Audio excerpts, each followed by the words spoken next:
Hi, my name is Lori Mirabelli, and this is my story.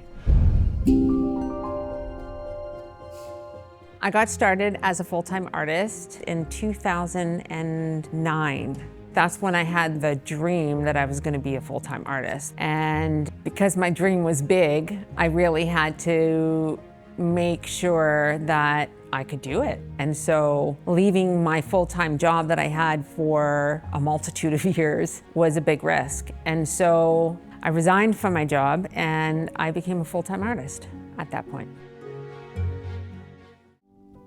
A day in the life for me is actually quite structured. I really am consistent with what I do. I wake up every morning and I sit at my computer and I think about all of the things that I need to get done, all the shows that I have upcoming. It's an important part of my day to kind of center myself and prepare for the work ahead. Some days are creative days, some days are not. I joke about the fact that I say my muse is here or she's with me today, and I feel more creative in those days. Those are the ones where I really don't care about washing out my paint bucket or sweeping up the mess that I've done in my studio. I just create and it just kind of explodes out of me. And then there's other days where I paint like a kindergarten student who's never held a paintbrush before. I still think it's important to be in the studio, and those are the days that I'll clean up my stuff and I'll varnish paintings or I'll package up paintings that I know I need to ship to shows or galleries. I always say, if I'm not on vacation, I'm working. And that's really true. It's 7 days a week for me. My inspiration for my art, I find, is very personal. I would say I had a love, obviously, for other artists. I don't feel like I was inspired by them. I really feel like my whole life I've been on a journey and not really knowing where I was going or where I was going to end up. And so my art kind of reined me in and kept me sane. I always knew I was a creative and I always knew I was different. I didn't know what made me different, but I just knew I would look at the world a little off-center.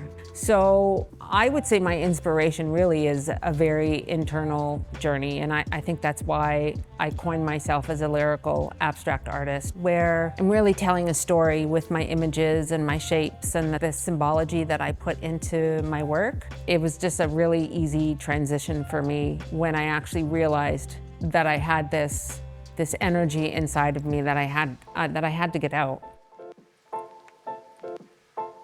I'm just so drawn to anything that is mid-century modern. The colors and the shapes and the styles that I really was drawn to. Just in general, it really didn't have to be about art, but like the furniture, the simplicity of how people would decorate back then. And I don't know, maybe that was a time where I was still innocent in terms of like my age. And I do feel like my work has this sort of the colors and this vibe of New York in that time period. Why New York? I don't know. Maybe that was someplace I maybe was there in another life, if you believe in that stuff. And I have had some movies that have purchased my work and they were specifically looking for the 1960s, 70s New York vibe. And then I went to New York for the first time and I experienced selling my art there, and I was shocked to find that I actually felt like I fit in.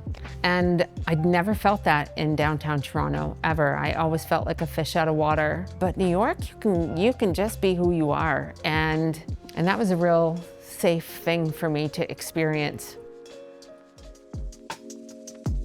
Mental blocks for an artist suck.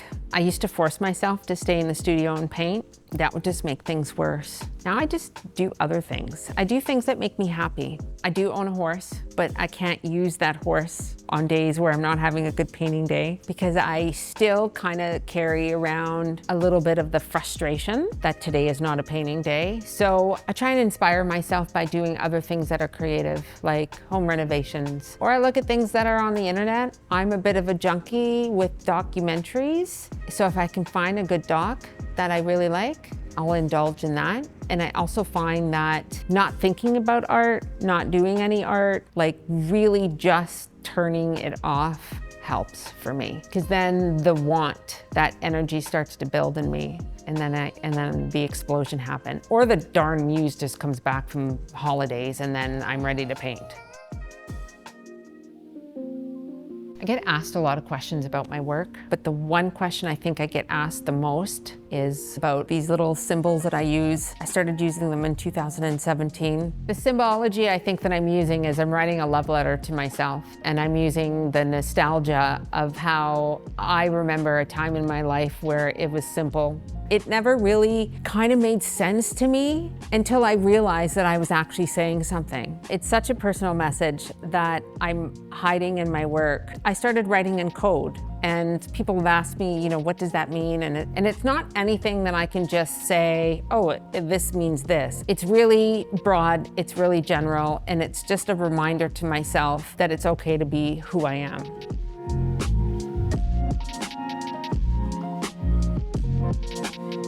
Growing up, I was different.